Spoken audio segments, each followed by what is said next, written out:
Blake, thank you. At the state capitol today, House Republicans attempt to get access to election-related documents from Michigan Secretary of State Jocelyn Benson turned to them holding her in contempt. 13 on your side political reporter Josh Albertus has a closer look at what happened.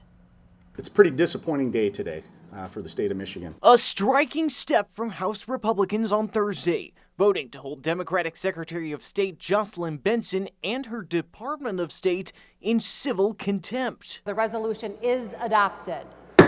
The move following a subpoena from the House Oversight Committee in April, one that sought to give lawmakers access to materials related to election training. We are simply trying to determine, is the Secretary of State's office administering elections in a lawful manner? The entirety of the information they had requested, leadership argued, had not been provided. This is unacceptable for a Secretary of State to not be working with the legislature and turning over manuals that thousands and thousands of clerks and their staff currently have. All former clerks, these three lawmakers explained they would have had access in their past roles, didn't understand what they felt was the current secrecy. This is training. This is about certifying our election officials.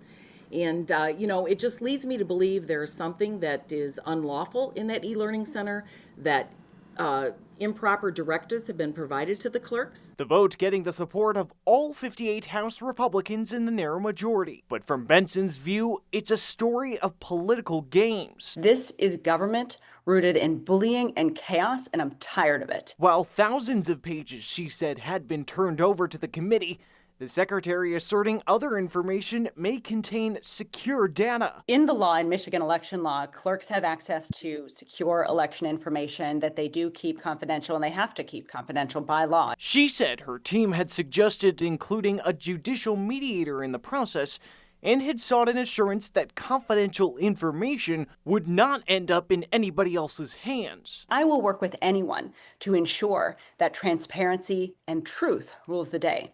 But that also means working to ensure the safety and security of our elections. And you cannot bully me or abuse your authority to get access to information that, if it ends up in the wrong hands, could be used to interfere with the chain of custody of ballots, tamper with election equipment, or impersonate a clerk on election day. It was an assurance she felt they had not gotten from a committee that had given its chair broad power to share its confidential information, leading to what had become a legal standstill. So if Chairman DeBoyer and the House Republicans want to go to court over this, we will see them in court. Now, in terms of what comes next, Julia, this resolution the House passed directs its Office of Legal Counsel to take steps to basically get compliance for what they're looking for. And that could include what it even calls legal action. So if the Secretary and the House leadership remain dug into their sides of this debate, very likely the next step of this could be the courtroom. Okay, Josh, we so appreciate your reporting. Very thorough on that. Thanks so much.